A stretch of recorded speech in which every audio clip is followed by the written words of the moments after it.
My name is Marjorie Perry, President and CEO of MZM Construction and Management.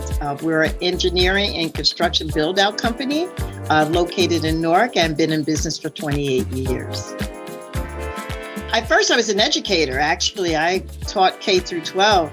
That was my first journey. And they laid off teachers. And I said, what am I going to do now? And at that time, they were looking to hire women of color in corporate America. Back in the 70s, they did not have many women of my brown hue working in a 3M or a Johnson & Johnson. And I was one of the first that they hired at both those companies that had my skin tone. Believe it or not, that's what it was. If you were very fair, it was okay. But if you were brown with, curly hair, that's not what you would see back in the 70s. My last corporate job is with United Airlines. And it was my job to bring in some very, very big heavy hitters to fly first class all over the world on United's flights. I had the wonderful charge of meeting Ralph Lauren on one of my flights before you had all the social media in the 80s. And he would always say, Marge, you have the sales and marketing tools. You should always one day think about starting your own business. You'll never be wealthy working for somebody else. And I said, I don't know anything about entrepreneurship. I'm a Newark girl, who before me has done this? No one. So, of course, he said, listen, your promotion's going to be about 3% when they're ready to promote you. And that's going to let you know if it's time to go. Sure enough, they offered me a promotion, moved to Chicago, and there was a 3% raise. I quit the next week. And the rest is how I started my consulting firm. My goal then was to have more people of color back in the 80s think about entrepreneurship, because one of the things that I noticed on my flights, I was the only person up front that looked like me. Nobody was flying first class at all like I was back in the 80s. And obviously you can't save the world, but I did meet two gentlemen who wanted to start a construction company. I sat down, I was very good at operations, sales and marketing, got the business set up, ready to go, first contract, and they couldn't handle it. There wasn't enough money coming in. And as a result, I bought them out in 94, and the rest is history. Running a business for a woman is tough anyway. It's just very, very, very tough, especially in the beginning, if you don't have prior experience of running a business or being in business. You must remember entrepreneurs in the first 4 to 7 years fail. And the reason why they fail is because they don't have business experience. They may have a really great idea. They may have all the nuances that take it. But as you know, business becomes very boring and mundane. It's the routine that you have to stay on top of it. You have to kill what you eat. You gotta be hunting for jobs and projects all the time.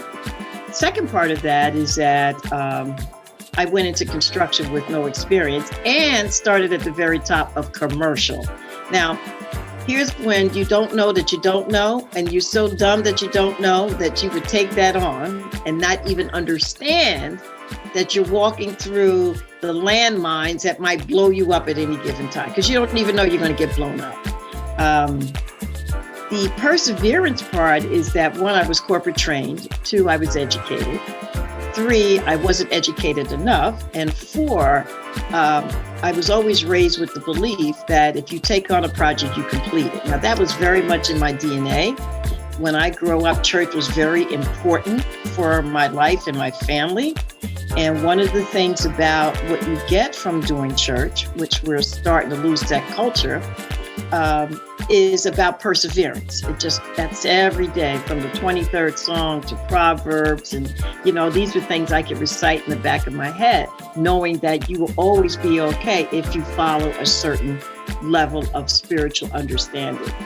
So when I did run into troubled waters, I reversed to my spiritual upbringing and my religious belief. And as tough as it was, I was bicultural because I'm from Newark, New Jersey. So, you've learned how to survive anyway.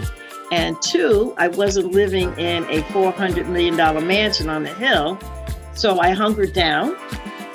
I understood operations, cost of goods, so I did understand that. Applied to school while I was struggling to stay afloat. Went back to work on my civil engineer, went back and got my MBA because you could see where the weaknesses were. So I worked by day, sleep in my office, and went to school on the weekends or wherever I had classes. And before you know it, you're putting one foot in front of the other. I was always pretty good at that. And maybe because of my athletic training, you could fall off the balance beam 1 minute and you get back up, or you wrap your ankle and, you got to help win it for the team. And it's just something I've always believed in completing. So to recap that, I think being in athletics of some sort, you win and lose in a game. Find out quickly what you don't know that you don't know, and go back and get re-educated and retooled on that, and have a real strong spiritual or religious foundation that will carry you through the troubled waters, and be grateful when the waters are flowing easily.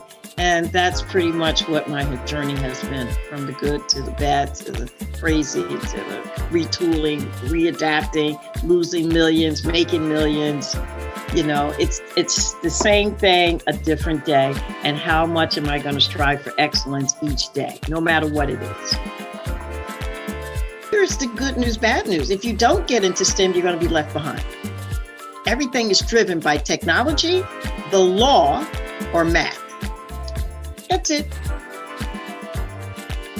That's it. And the pandemic now has really shown you what's happening. So if you were in hospitality, and I'm not saying that's a bad journey to take, but you better understand how to run the hotel in the event that you have to pivot and do it yourself.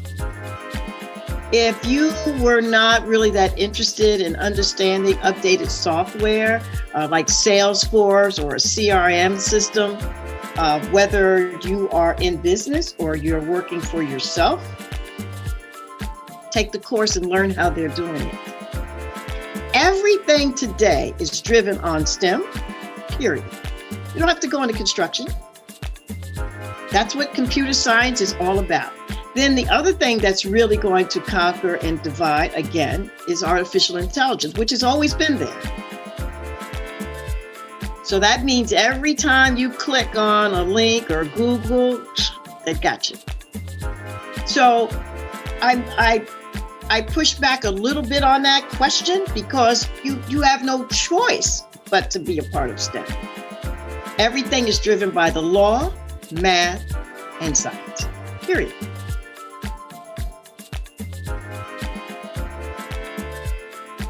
If you enjoyed this video, please give it a thumbs up, leave a comment below, and share.